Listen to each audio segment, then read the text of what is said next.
It was June 1943, and the Eastern Front was breathing raggedly, like a wounded animal that had not yet died, just waiting to bite back. The winter snows had melted, revealing the gaping scars of months of battle. Mass graves, burned-out tanks, and ruined villages lay like ghosts of a war that knew no mercy. Stalingrad had been a nightmare.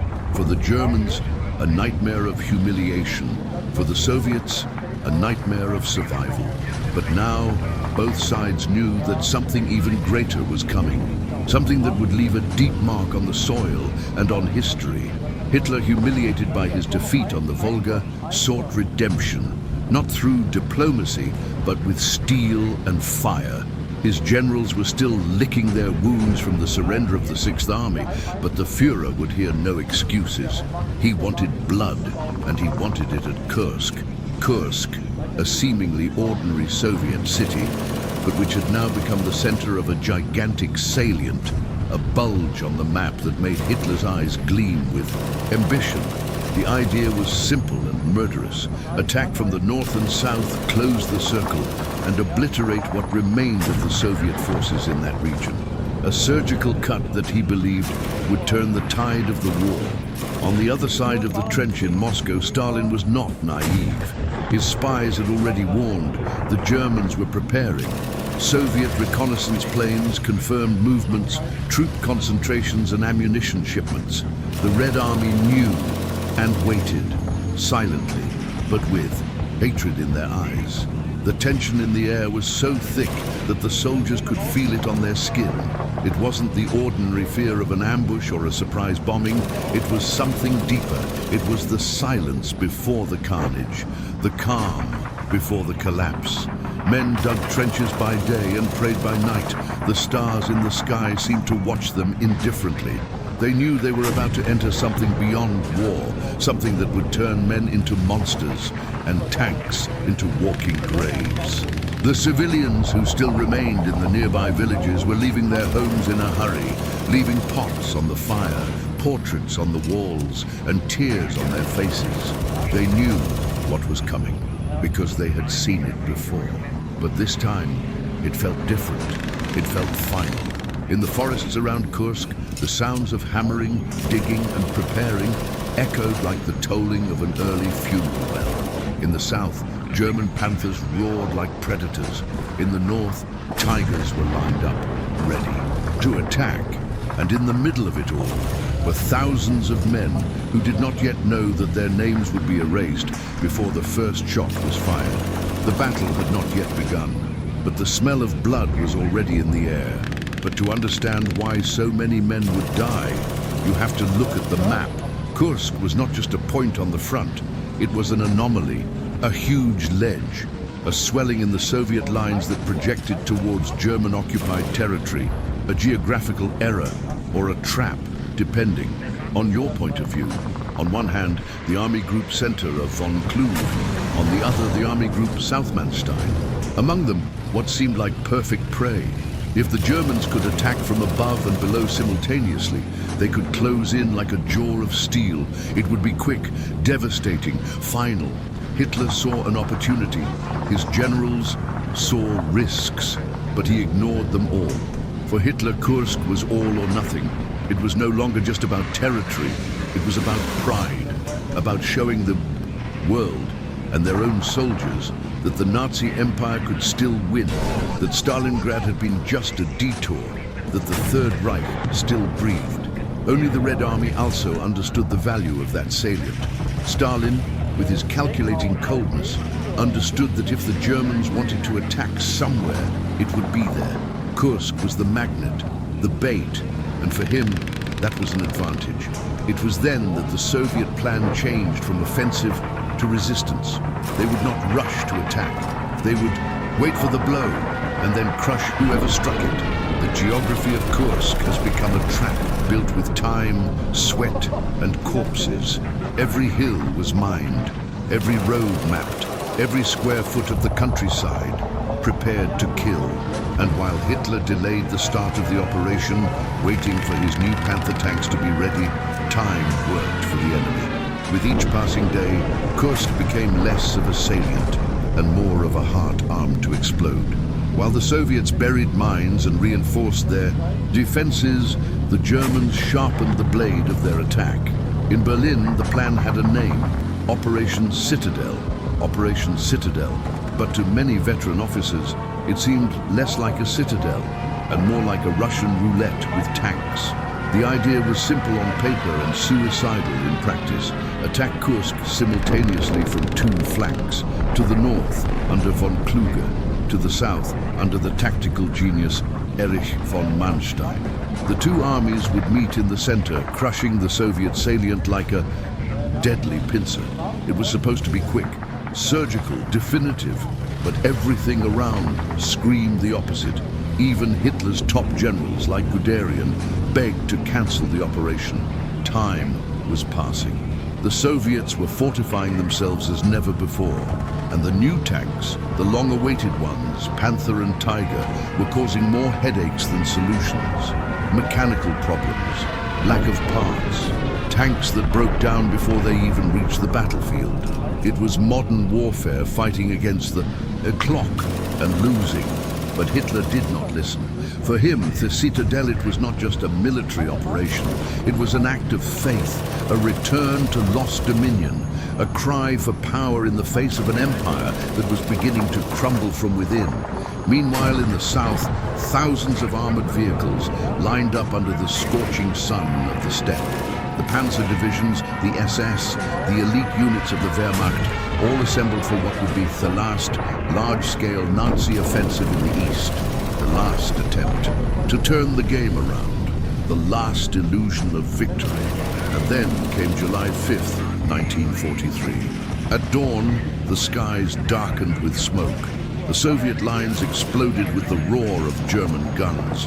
But before the advance could begin, the Soviets responded. They launched a heavy counter-bombardment, hitting German concentrations still in formation. There was no more surprise. Kursk was not an open field waiting for liberation. It was a trap with its finger on the trigger. And with the first bang, Operation Citadel plunged the world into the largest armored battlefield humanity had ever seen. The genius of Zhukov prepared to be attacked. As Hitler forced his attack in a desperate gamble, Georgy Zhukov played another game, a chess game made of mud, iron and corpses. Zhukov knew that to win, it was not enough to defend Kursk. It was necessary, let her lure the Germans and make them bleed for every inch. And thus was born one of the greatest defensive operations in military history. Under his leadership, the Doom. Soviets transformed the Kursk salient into a lethal maze, meticulously planned for attain, weaken and destroy the Nazi war machine. It was like building invisible walls made of mines, trenches and announced death. More from 300,000 anti-tank mines, 500,000 anti-personnel mines, 8 lines of fortified defense, 6,000 kilometers of trenches, 400,000 meters of barbed wire, and tens of thousands of bunkers and machine gun nests. Every hill, every valley, every road was studied as if the land itself were an ally. The Soviets, they did not expect to win by luck or courage, more mathematics of massacre, and Zhukov was not alone. Under him, General Rokossovsky and Marshal Vatutin supervised the northern and southern wings with surgical coldness. Everything was timed, tested, duplicated. If a German tank passed through the first line, there would be another, and another, and another. Zhukov understood that Germany still had better tanks, but he also knew that Soviet T-34s were easier to produce, lighter, and more numerous. War, at that moment, was not about tactical elegance. It was about survival on a large scale. And while Hitler was betting on his new generation of armored vehicles as a technological miracle, Zhukov was betting on something older, discipline, planning, and sacrifice. Soviet soldiers knew they were there to die, but to die the right way. Every explosion, every delay, every trap bought time. And time at that moment was the most powerful weapon the USSR had. Zhukov had studied Napoleon. He knew that no empire no matter how large, could withstand the mistake of underestimating Russia on its own land. And now, as the sun rose over the Kursk plains, he watched the German divisions begin to advance, exactly as he had predicted. The clock read just after 4 a.m., July 5th, 1943, and then the world collapsed. The first shells fired were not German. The Soviets attacked first. A brutal artillery bombardment engulfed the German lines as they prepared to advance. Explosions lit up the sky like thunder from hell. Thousands of fire cannons roared at once, an orchestra of death. It was as if the land itself was protesting, as if Kursk no longer wanted to be the scene of this carnage. But there was no choice. Even so, the Germans advanced. From the north, Model's 9th Army. From the south, Manstein's forces. Ahead, an invisible wall of steel, mines, and machine guns. Tanks Panther, Tiger, Ferdinand, the jewels of Nazi engineering, began to roll like mechanical giants over the battlefield. Their tracks crushed everything beneath them, but every meter gained was costly. Soviet mines tore through the underbelly of the tanks, sending them flying into the sky like metal toys. Soviet fighters appeared from the sky like birds of prey. For every hill taken, 3 more appeared like lurking snakes. Not only the T-34s attacked in waves, they were not superior individually, but they came in droves. When one fell, 2 more took its place. The Soviet armored divisions were fighting not to survive, but to attain. Crush German arrogance with numbers, persistence and brutality. And while the tanks dueled in the open field, Thiemen died like shadows on the margins of history. Explosions threw bodies into the air. Men burned alive inside steel hulls. Mud mixed with blood. The screams were drowned out by the incessant roar of the machines. Communications were lost. Dust and smoke covered the sky. In many places, the Germans, they advanced only a few kilometers a day, and with terrible losses. But the Nazi machines still advanced. It was the beginning of the greatest armored battle in history, and nobody knew at that moment that field of fire, iron and bones was about to become the grave of the German army on the Eastern Front. The German 9th Army, under the command of Walter Model, advanced along the northern sector of the salient. He believed he could break through the Soviet defenses with brute force and tactical precision. He was wrong. Ahead of him was something more than trenches. There was a fortress without walls. The Soviets had turned the northern sector into a veritable controlled extermination camp. It was not passive defense. It was a strategy to suck the soul out of the enemy offensive, inch by inch.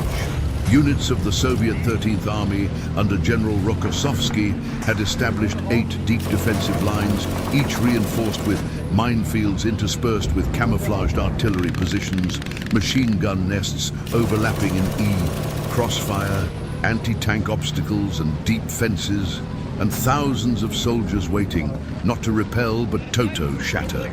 Model launched his panzer divisions, his Tigers and his Grenadiers with determination, and he was welcomed by a planned hell.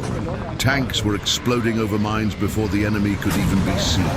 Infantry stumbled over barbed wire, covered in precision fire. Radios shouted orders amid the chaos, but the field was deaf. All they could hear was the gunfire. The Ferdinands, heavy armored. Vehicles without machine guns, advanced like blind beasts, and the Soviets knew it. Squads of Soviet infantrymen sneaked in, throwing Molotov cocktails, magnetic mines and grenades under their hulls. One by one, the German giants caught fire inside. Even so, Model insisted. He pressed, he gained meters, but he lost men, tanks, command, morale. After 5 days of fighting, the 9th Army had advanced only 10 kilometers, and at the end of the 6th day, Model stopped. Not because I wanted to, but because there was nothing left to move forward with. The northern sector of Kursk had held out, and not just held out, had swallowed the best of the Wehrmacht and returned bones and smoke. Now all eyes turned to the south, for Manstein, for German hope and wings. The real clash of the Titans was yet to begin. While the north was becoming an armored graveyard, the south was a different story, at least for a while. There, the Field Marshal Erich von Manstein, the Reich's most brilliant strategist, led the declared Korpopanzer SS, the elite of the German forces, with surgical coldness. At their side, divisions of veterans hardened by Stalingrad and reinforced with the new Panthers and Tigers, thirsty for redemption. And unlike the chaos of the north, the south advanced.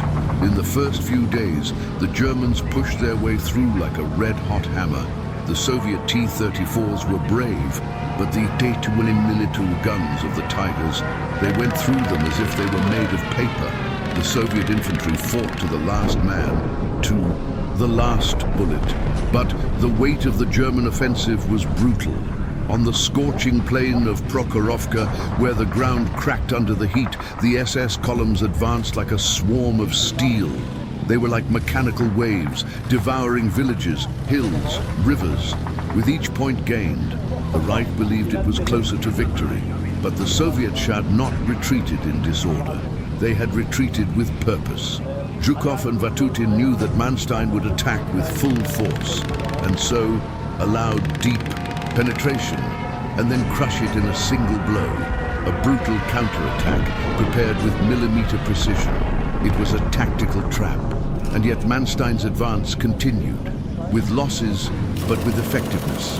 The Soviets were feeling the brunt. Entire units were being decimated. Soviet radios screamed for reinforcements. The southern sector was on the verge of collapse. Hitler watched from a distance, waiting for the final blow. Victory seemed, for the first time in months, palpable. But what? Neither he nor Manstein knew. It was that something was coming from the east, something that would change everything. And soon, the fields of Prokhorovka would become the heart of an armored cataclysm, the biggest in history. On July 12, 1943, the vast plain surrounding the village of Prokhorovka, in the heart of the Kursk salient, was the scene of a clash that would echo for decades, the largest armored engagement in human history. On one side, the cold arrogance of the German advance, led by thousands of Panther, Tiger, and legendary Ferdinand tanks, steel monsters weighing dozens of tons, armed with highly accurate cannons and nearly impenetrable armor. On the other, the brutal tenacity of the Soviet T-34s, less sophisticated tanks, but much more numerous, agile, and piloted by crews who fought for every inch of their homeland. In the early hours of the morning, grey clouds and stifling heat enveloped the land, while the fog slowly dissipated, revealing a scene of impending destruction. The clash of forces was immediate and deafening. Tanks fired their cannons just a few meters from each other in a macabre dance, where a mistake cost someone an instant life. The Tigers and Panthers, with their firepower and armor, were nearly invulnerable to conventional Soviet weapons. But the T-34s moved in relentless waves, exploiting their speed and maneuverability to try to outflank the German giants. It was a desperate fight, a test of resistance and brutality where machines and men were consumed by fire. Explosions ripped through the earth as tanks were punctured, set on fire, or simply swallowed by the mud that formed on the battlefield. Dust, the smell of burning oil and thick smoke, covered the sky, turning the day into a hellish night. Amidst this chaos, communication between crews was difficult, orders often getting lost amidst the incessant noise of combat. Soldiers were thrown from their vehicles by violent impacts. Others fought to their last breath inside. They're doomed machines. Despite German technological superiority, the advance began to slow. Soviet fury, the overwhelming number of T-34 tanks, and the courage of their crews began to turn the tide. The terrain, marked by craters and debris, made it difficult for the heavy German armored vehicles to move, as they got stuck in the mud or in camouflaged minefields. Rapid tactical maneuvers, flanking attacks, and coordinated Soviet artillery fire began to wear down the German front line. However, the price of resistance was high for both sides. Hundreds of tanks destroyed, thousands of soldiers killed or wounded, a true bloodbath. But that day, Prokhorovka proved to be more than a battlefield. It was the turning point where the German offensive, despite its firepower and strategy, met the implacable Soviet determination, a wall of steel, blood and courage that would not give way. The Nazi advance was halted there, and with it, Hitler's last great hope of regaining the initiative in the East collapsed. Prokhorovka, with its roar of steel and flames, became an eternal symbol of Soviet resilience and the brutality of modern warfare. After weeks of brutal fighting, the German offensive was exhausted. The Nazi army, once considered invincible, had been crushed not only by the strength of the Soviets, but by the ruthless strategy of Zhukov, Rokossovsky, and Vatutin. The Battle of Kursk was not just the largest tank battle in history, it was the definitive defeat of the German war machine in the East. Hitler saw his last hopes of regaining control vanish amidst the dust and corpses. The Soviets, despite huge losses, now had the initiative. From Kursk onwards, the Wehrmacht would be in continuous retreat. The USSR would no longer be defended. It would be the offender. This battle proved irrevocably that Nazi power could be broken, and the price of freedom was paid with the blood of hundreds of thousands. The Kursk field, covered in craters, rubble and bones, was a silent testament to the sacrifice of a nation that refused to give in. The roar of tanks and the crash of explosions had given way to a somber silence, the silence of victory and loss. A battle of Kursk was marked as the irreversible turning point of the Second World War, a milestone where the course of history changed forever. It was July 12, 1943, and the sky above Prokhorovka was heavy and grey, almost as if nature itself sensed the approaching disaster. In that cramped, uneven terrain that offered no room for sophisticated tactics, more than 200 tanks, war machines of steel, fire and death, were advancing toward each other like two inevitable storms. The roar of the engines was deafening, a metallic thunder that carried for miles. German tanks, with their heavy armor and powerful guns, and the agile and numerous Soviet T-34s collided with brutal force. Visibility was minimal.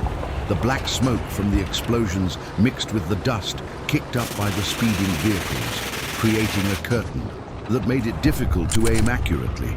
The soldiers, aware that every second could be their last, fired their weapons at point-blank range. There was no time to wait or calculate. It was direct fire, eyes wide open in the fight for survival. The field became an inferno of twisted steel and fire. Tanks exploded one after another, each explosion lighting the scene with a blood-red glare, while chunks of metal and bodies were thrown through the air.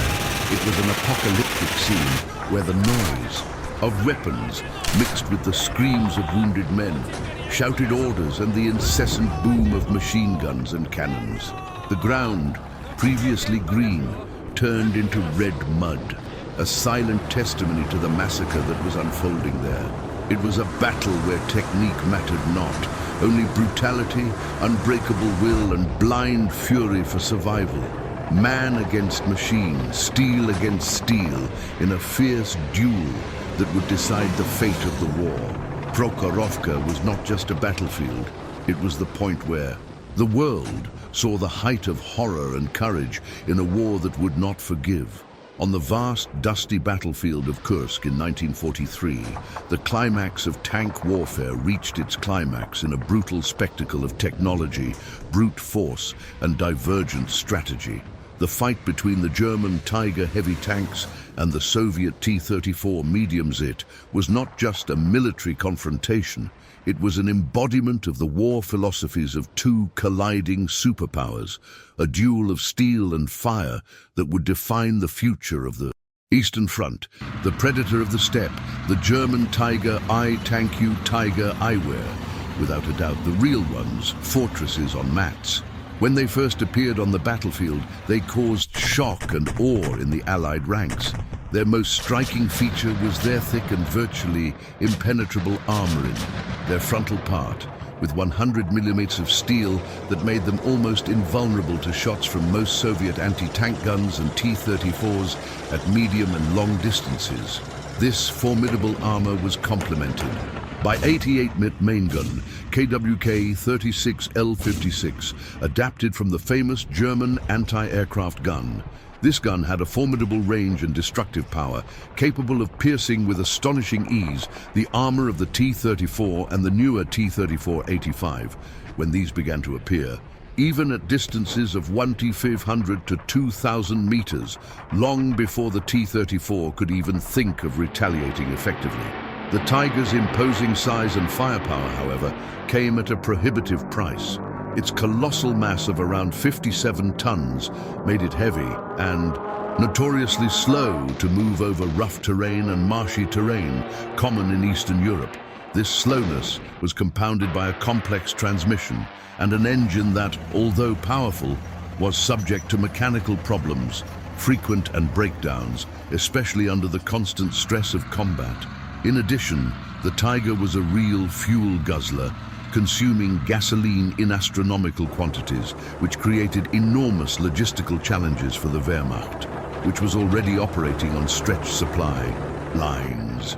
Their production was slow and expensive, meaning that few Tigers could be sent to the front, limiting their strategic impact. The Soviet workhorse, the T-34. Already the Soviet T-34 was the opposite in many ways, an example of functional and efficient design. Although its frontal armor, 45mm, was nominally thinner than the Tiger's, its steep slope significantly increased protection, causing enemy projectiles to often ricochet or have to pass through a much greater effective thickness of steel. The T-34 was smaller, lighter, about 26-30 tons, fast and incredibly agile. Its top speed of 53 km/h on the road and its excellent cross-country mobility made it perfect for the varied terrain and difficult conditions of the Eastern Front, allowing it to maneuver and flank enemy forces with ease. Crucially, the T-34 was designed for mass production. Its simplicity of design, use of robust components and high-volume manufacturing allowed hundreds and then thousands to be thrown into battle.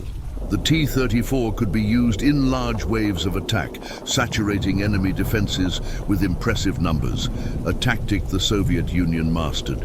Furthermore, the simplicity of its design and the abundance of parts meant that repairs were fast and efficient in the field, often carried out by the crews themselves, ensuring that damaged tanks could be returned to action quickly, maintaining the relentless pace of the Soviet offensive. Its 76.2mm gun, F-34, was effective against most older German tanks, but struggled to penetrate the Tiger's frontal armor unless at very short ranges. War philosophies in collision. The clash at Kursk was not just a battle between machines. It was a clash between distinct philosophies of war. The Tigers and their operators were betting on technological superiority and lethal firepower of its 88mm gun. The German strategy was to engage at range, trying to eliminate the enemy before he could get close. Tiger commanders were instructed to use their superior armor to absorb enemy fire while delivering devastating blows from afar. The goal was to keep the T-34 at bay, where its 76.2mm gun was ineffective against German armor. As for the T-34s, in their floods and coordinated attacks, used mobility, speed, and coordination as their main weapons. The Soviet tactic was clear: close the distance with the Tiger as quickly as possible. In close combat, the T-34's speed and agility allowed them flank the heavy Tigers, attacking their sides and rear, where the armor was significantly thinner and more vulnerable. They sought to saturate enemy defenses with their sheer numbers, exploit gaps in the German line, and take advantage of the terrain for ambushes and surprise attacks. The T-34's numerical resilience compensated for its individual vulnerability. The heat of combat, a hell of steel and fire. In the hellish heat of the fighting at Kursk, the battlefield was a cacophony of destruction. The deafening noise from the Tiger's 80mm guns echoed across the steppes, a sound that chilled the blood of Soviet tankers as their shells pierced armor and tanks, exploded in blazes of fire and thick smoke, turning into funeral pyres for their crews. The T-34s, in turn, advanced under intense fire, many of them being hit and disabled before they even got close. But those that managed to penetrate the German lines, or that got close enough to the Tigers, engaged in duels of a few meters, sometimes almost hand-to-hand combat. In these close combats, where the distance did not allow the Tiger to exploit its range advantage, the skill and experience of the crew became the decisive factor. The T-34s, despite their weaker armor, could hit the flanks, rear or tracks of the Tigers, immobilizing them or, on rare occasions, penetrating their armor. It was a fight where a slight mistake could mean instant death. The crews fought to the last man, knowing that each tank lost meant not only dead men, but also valuable equipment destroyed and the possibility of losing the initiative in a battle that would be decisive for the fate of the war. A legacy of brutality and determination. It was a fight without truce, marked by an unparalleled brutality that left little room for error or seconds of hesitation. The service life of a tank crew at Kursk, both German and Soviet, was measured in days or even hours. The intensity and scale of armored combat had never been seen before or since in military history. In the end, the battle between giants, Tiger contra T-34, personified the cruelty and intensity of World War II on the Eastern Front. It was not individual technology that won, but the combination of doctrine, production, logistics, and above all, resilience and human sacrifice. The Red Army, with its massed T-34s and its ability to absorb losses and continue advancing, managed to overcome the qualitative superiority of each individual Tiger. The battle at Kursk cemented the Tiger's reputation as a formidable war machine, but it also sealed the fate of the T-34 as the workhorse that, with its numbers and adaptability, would pave the way for Soviet victory. There, where men and machines were pitted against each other in bloody conflict, the future of humanity and the decline of the Nazi regime were decided. For years on end, their force, the German Air Force, reigned almost absolute in the skies over the Eastern Front. Its aerial dominance was a constant and paralyzing threat to Soviet troops on the ground. Fighters such as the agile Messerschmitt Bf-109 and the versatile Focke-Wulf FW-190, together with the fearsome Junkers Ju-87 Stuka dive bombers and Heinkel He-111 medium bombers, instilled terror. They operated with an impunity that allowed them to destroy supply columns, pulverize strategic targets, and crucially, provide almost uninterrupted air cover for the ground advances of the Nazi army. German air supremacy was a fundamental pillar of the doctrine of blitzkrieg, ensuring that troops on the ground could advance with less concern about enemy air attacks and always with the devastating support of their own aircraft. The decisive change, the rebirth of VVS. However, during the Battle of Kursk, by mid-1943, this precarious balance began to change drastically and decisively. For the first time in years of war, the Soviet Air Force, VVS, was no longer a secondary force, but a revitalized air power, strengthened and meticulously restructured after years of catastrophic losses at the beginning of the war. The VVS was able to impose effective and sustained air resistance. The skies over Kursk became the scene of such intense and fierce aerial combat that they tested the limits of technology, strategy, and above all, the courage of each pilot. Air hell, pilots, machines, and tactics renewed. The skies over Kursk saw an unprecedented proliferation of Soviet aircraft. Fighters such as the legendary Yak-9, with its excellent maneuverability and firepower, and the robust La-5, capable of facing the best German fighters on an equal footing, constantly patrolled the sky. They were joined by the iconic ground attack aircraft Il-2 Sturmovik, nicknamed Flying Tank or Black Death by the Germans. These aircraft, with their heavy armor and devastating firepower, were ideal for attacking German armored columns and infantry.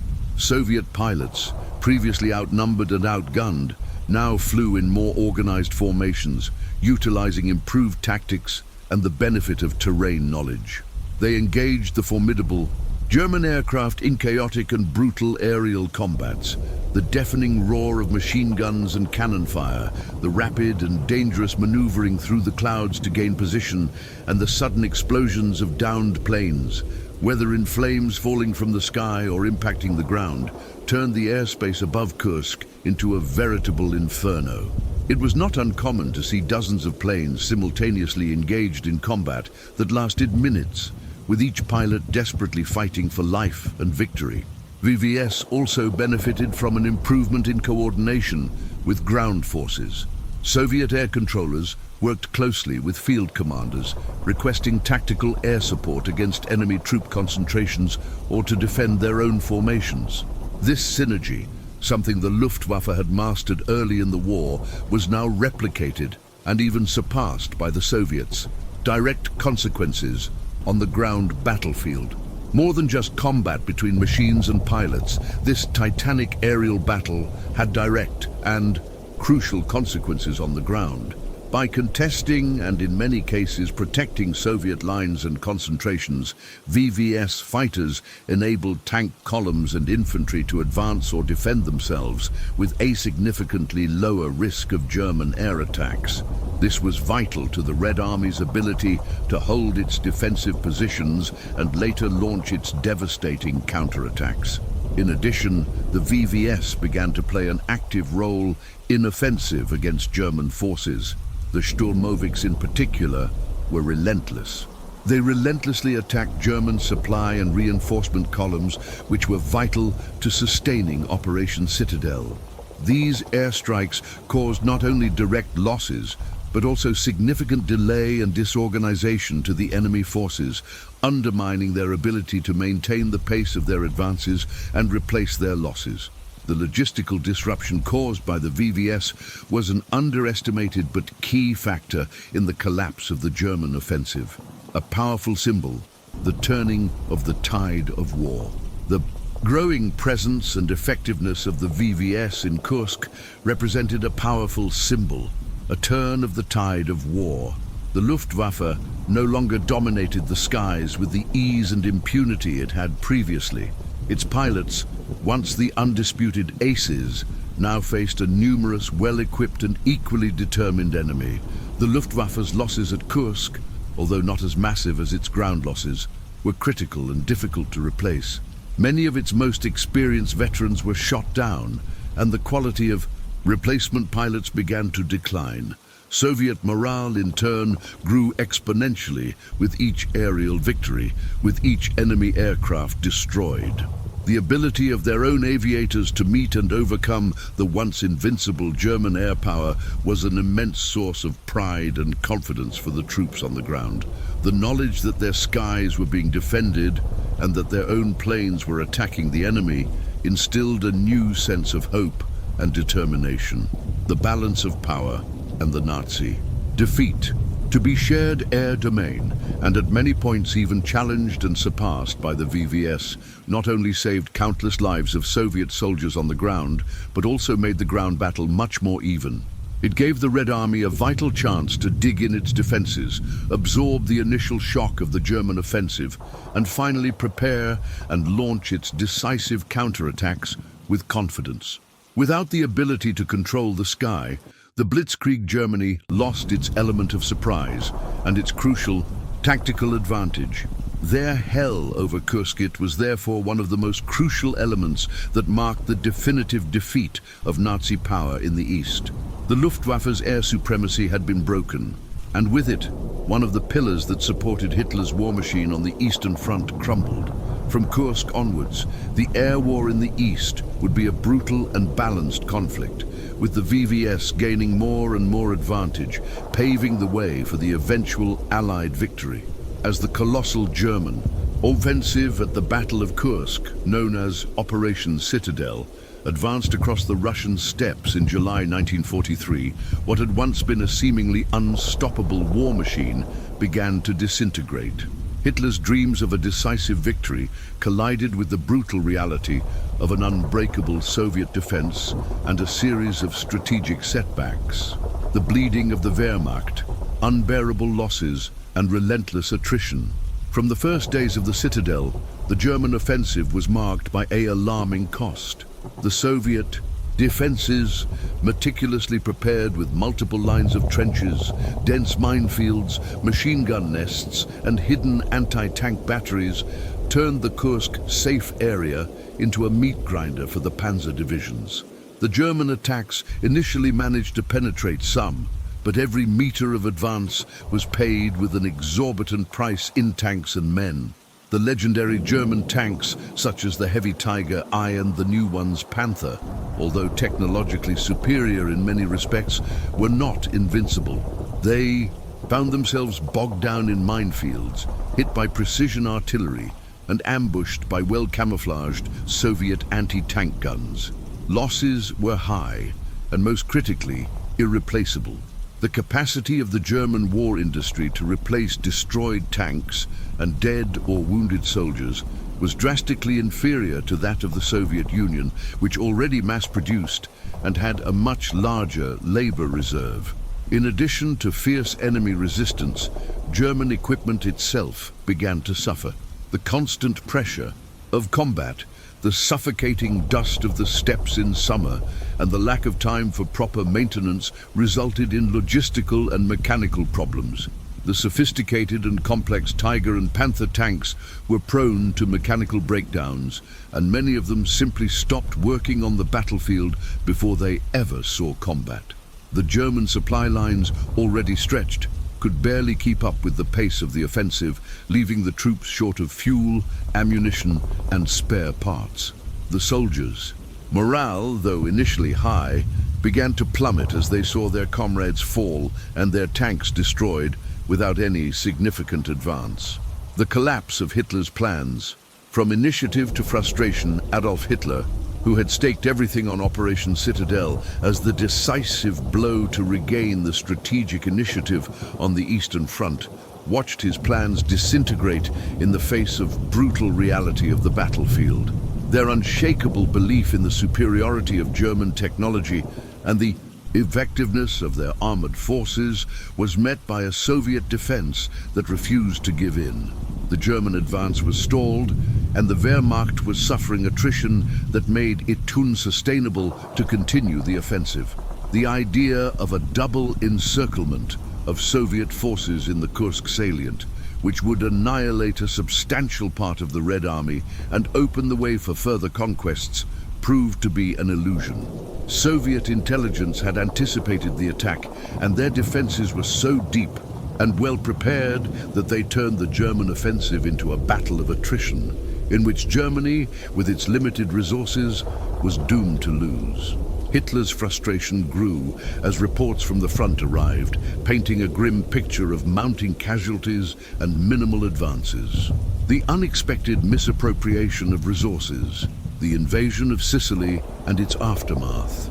As if the situation in Kursk were not unfavorable enough, a new and crucial strategic factor has emerged on the European scene. The Allied invasion of Sicily, Operation Husky, which began on July 10, 1943. This Anglo-American offensive in the Mediterranean took Hitler by surprise and forced him to make an agonizing decision. Italy, an Axis ally, was under direct threat, and Mussolini's regime showed signs of imminent collapse.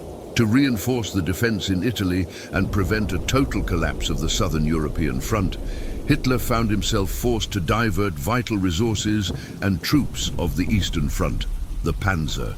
Divisions that were engaged, or ready to be engaged, at Kursk, including elements of the renowned 1st SS Panzer Division, Leibstandarte SS Adolf Hitler, and the 3rd Panzer Grenadier Division Totenkopf, were withdrawn and hurriedly sent to Italy. This decision, taken under pressure and against the wishes of some of their generals in the east, such as Manstein, was a fatal blow to the Citadel. Multi-theater strategic situation made it impossible for Germany to maintain maximum pressure in the east. While dealing with a new and dangerous front in the south, the retreat and cancellation of Operation Citadel. With the offensive stalled, losses mounting, and the pressing need to reinforce Italy, Hitler had no choice. On July 13, 1943, he ordered the partial withdrawal of German forces from Kursk, implicitly acknowledging that the offensive was doomed to failure. Although some field commanders, such as Field Marshal Erich von Manstein, tried to argue for continuing the operation, believing that they could still inflict significant damage on the Soviets, Hitler's decision was final. On 17th July, the Operation Citadel has been officially cancelled.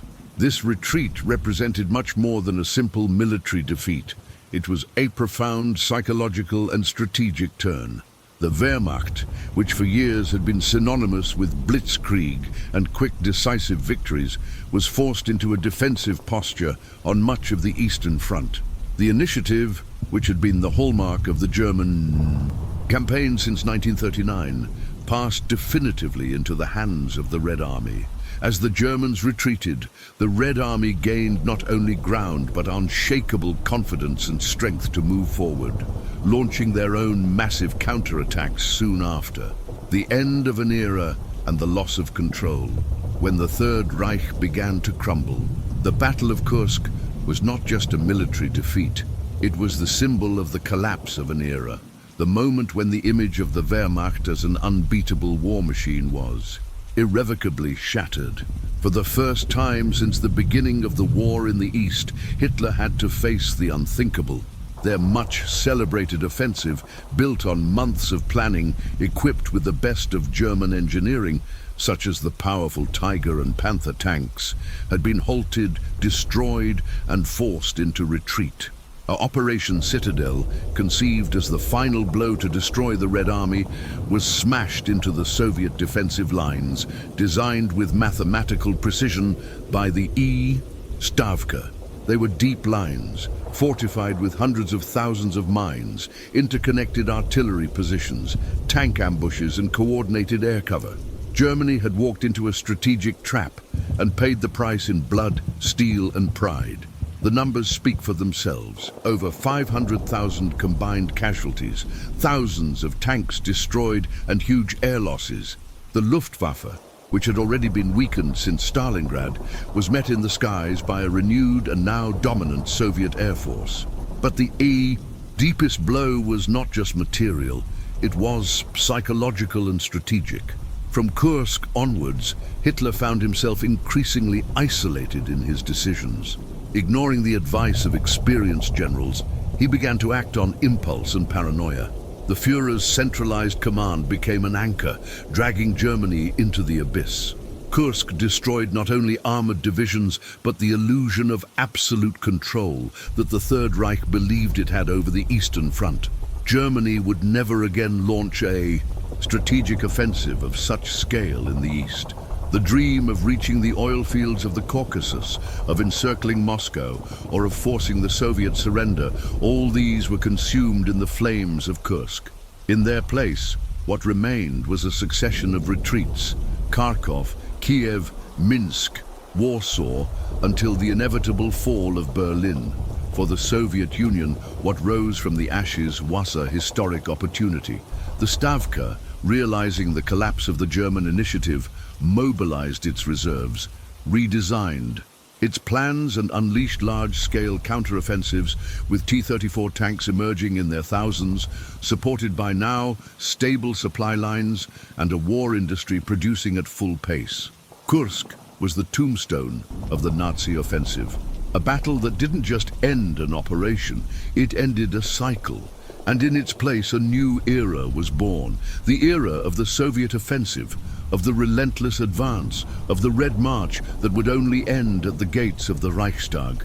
The conception of counterattack, from defense to strategic offensive. Even before the start of the German offensive at Kursk, Soviet generals, led by figures such as Georgy Zhukov and Alexander Vasilevsky, had already planned the next phase of the battle, a series of massive counteroffensives. This was no improvised plan, but rather the result of months of intelligence, logistical preparation, and intensive training. The Soviet strategy was cunning, wear down the enemy in the deep defenses of Kursk, and then launch a crushing blow on multiple axes. From mid-July 1943, with German forces at the limit of their fighting capacity, the Red Army launched its operations. The first major thrust was the Operation Citadel, launched on 12th of July against the Oriel salient, north of the Kursk bulge. 4 days later, on 16th of July, the operation of the Rumyantsev Colonel Miranda the German forces in the south towards Kharkov. These were not just tactical actions, but large-scale strategic operations involving hundreds of thousands of men, thousands of tanks and artillery, and substantial air support. The growing strength of the USSR, numbers, morale, and improved tactics. This counterattack was the clearest manifestation of the growing strength of the Soviet Union.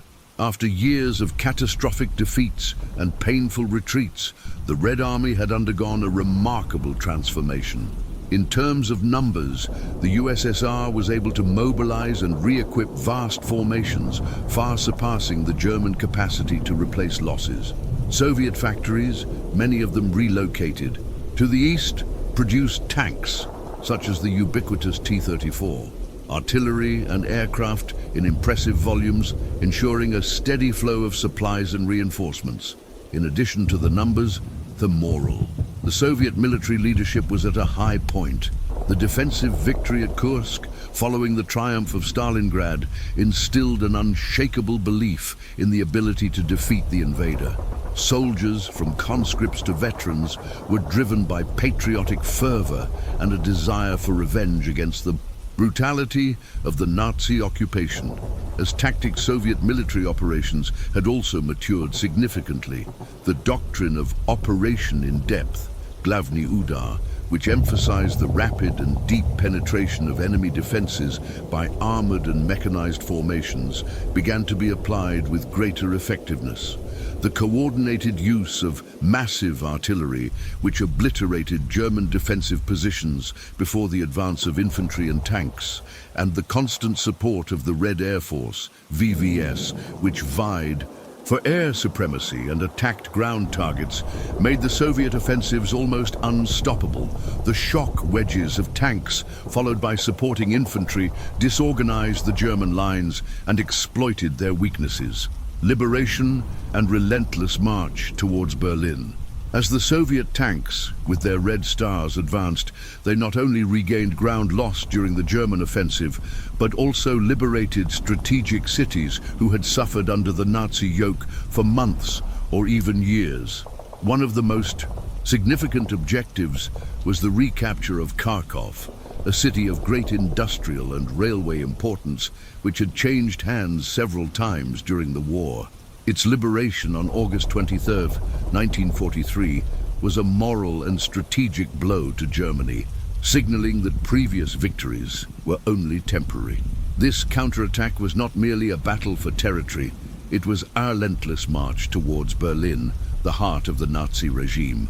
Every kilometer advanced westward, every village liberated, brought the Red Army closer to the ultimate goal, the total defeat of Germany.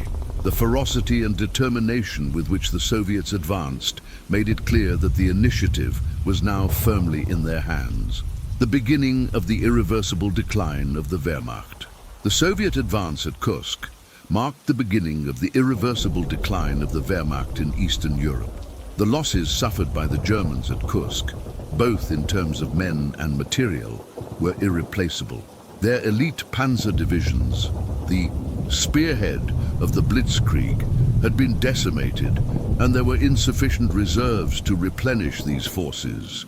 Germany no longer had the capacity to launch major offensives in the east. From now on, they would be predominantly on the defensive, trying to contain the Soviet advance.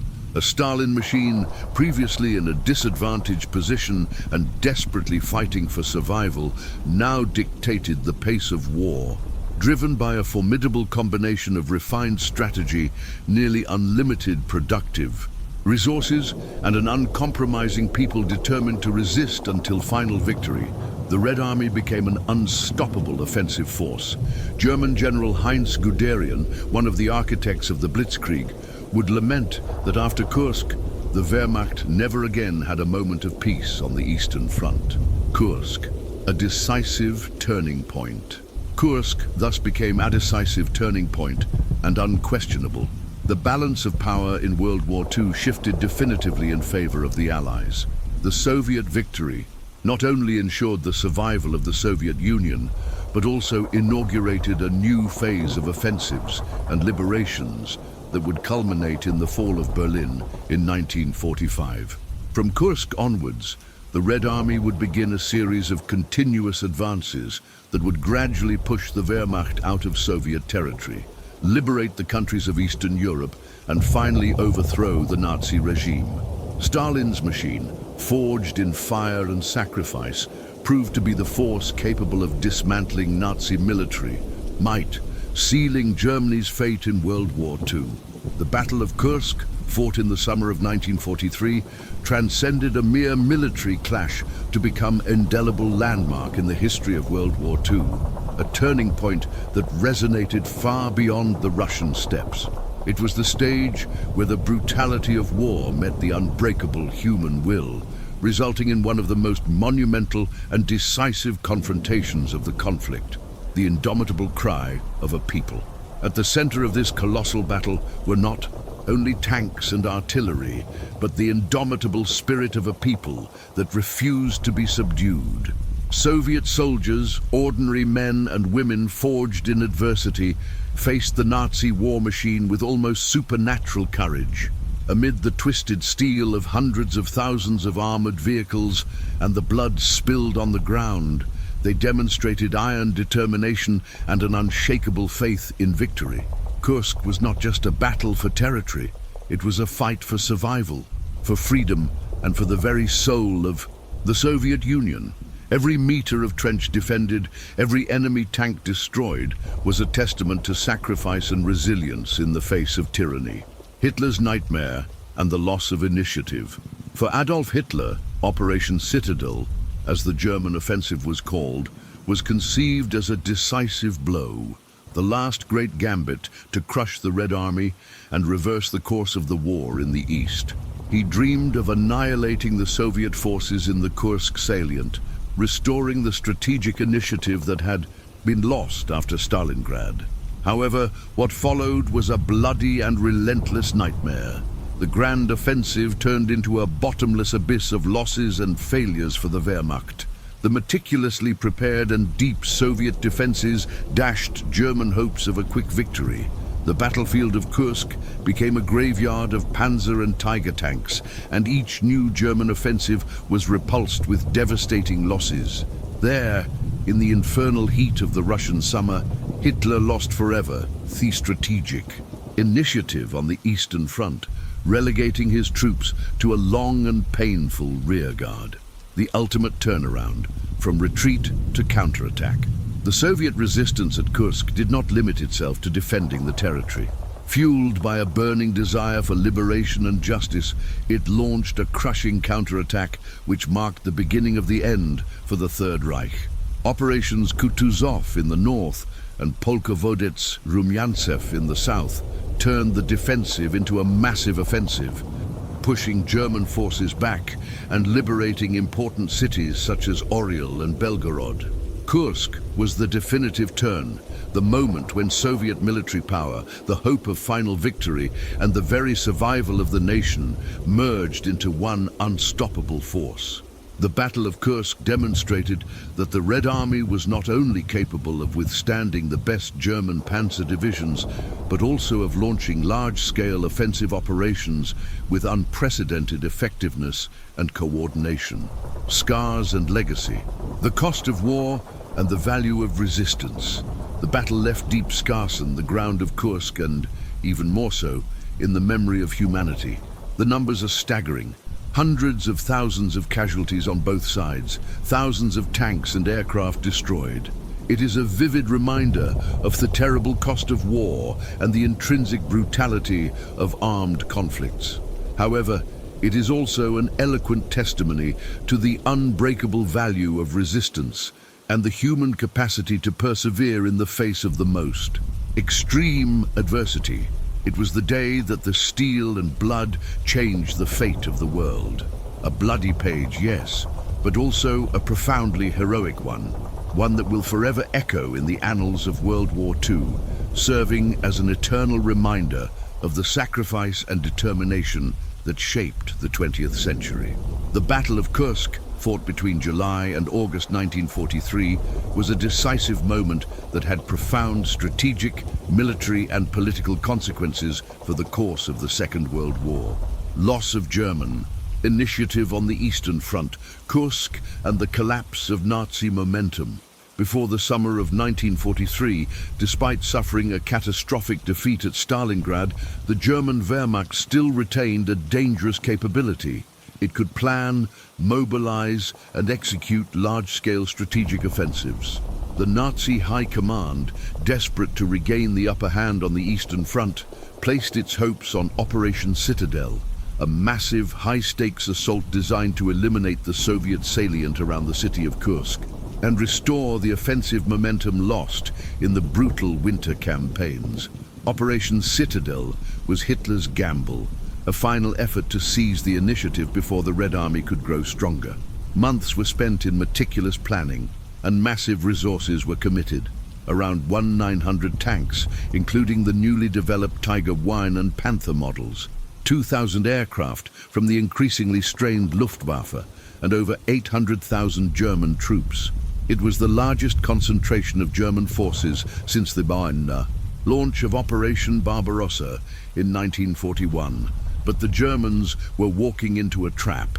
Thanks to a highly effective Soviet intelligence network and intercepted communications, the Stavka, Soviet High Command, had detailed knowledge of the German plans months in advance. In response, the Red Army transformed the Kursk salient into a fortress. Hundreds of miles of deep, layered defenses, millions of mines, anti-tank traps, fortified trenches, camouflaged artillery positions, and an extensive reserve force waiting to counterattack. Kursk became a death ground for armored warfare. When Operation Citadel was launched on July 5, 1943, the Wehrmacht immediately encountered ferocious resistance. Progress was agonizingly slow.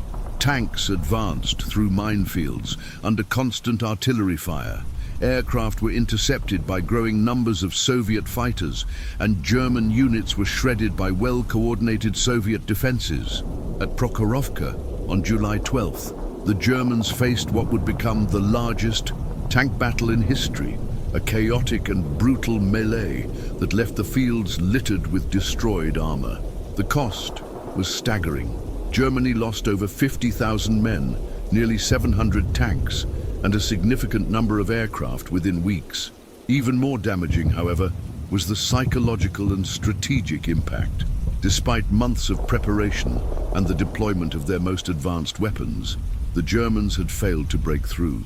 The offensive had not only stalled, it had collapsed. The defeat at Kursk marked a turning point in the war on the Eastern Front. From this moment forward, the initiative passed permanently to the Soviets. The Wehrmacht, once feared for its speed and precision, was now forced into a continuous and exhausting strategic retreat. Worse still, Germany's industrial capacity, already strained by Allied bombing campaigns and the need to reinforce other fronts like Italy, could not replace the losses incurred at Kursk. In short, Germany bled strength at Kursk it would never recover. The Wehrmacht had gambled everything on one decisive blow and failed. From this point on, every battle in the east would be defensive, reactionary, and increasingly desperate. Kursk was not just a lost battle. It was the collapse of German ambition in the east and the beginning of a long and brutal retreat that would only end in the ruins of Berlin. Rise of the Red Army as an offensive force. In contrast, the Red Army emerged stronger, the elaborate defense and effective. Counter-offensives, with decisive support from the Soviet Air Force and the huge number of T-34 tanks, demonstrated the growing maturity of the Soviet military machine. From Kursk onwards, the Red Army definitively assumed the strategic initiative on the Eastern Front, launching a series of offensives that pushed the German troops back, recapturing important cities such as Kharkov and advancing towards Kiev and eventually Berlin. Impact on German morale and planning. The defeat at Kursk had a devastating impact on the morale of the Wehrmacht and on Hitler himself, who for the first time was forced to call off a major offensive operation. The German command shifted its focus to defensive strategies, trying to contain the Soviet advance rather than expanding its territory. The need to reinforce the defenses in the Mediterranean, especially after the Allied invasion of Sicily, further aggravated the German situation. International recognition of Soviet strength. In the political and diplomatic arena, the Soviet victory at Kursk strengthened the USSR's position with the Western Allies. The battle demonstrated that the Soviet Union would be the decisive force in defeating Nazi Germany, consolidating cooperation between the powers and ensuring greater support in resources and logistics. Transforming the balance of power in Europe, Kursk was the beginning of the irreversible decline of the Third Reich. From that point on, the war in Eastern Europe was marked by the steady retreat of Germany and the inexorable advance of the Soviets, who in 1945 would triumphantly enter Berlin, ending the Nazi regime. The Battle of Kursk was not just another victory on the battlefield, it was the moment when the Nazi war machine began to crumble from within. With the failure of Operation Citadel, the Third Reich lost not only tanks and soldiers, but the very breath of war. The Wehrmacht, once feared for its relentless offensive force, was now fighting for its survival, always one step behind. For the Soviet Union, Kursk was the culmination of a turning point that had begun at Stalingrad, not just to resist, but to attack, not just to survive, but to triumph. It was then that the Soviet giant, once on the brink of collapse, rose to full strength and never stopped. From that point on, the course of the Second World War was sealed. The tide had turned, and the world began to witness the slow, bloody unraveling of Hitler's empire, begun not in the halls of diplomacy, but on the burning fields of Kursk, where steel, fire, and will shaped the destiny of Europe.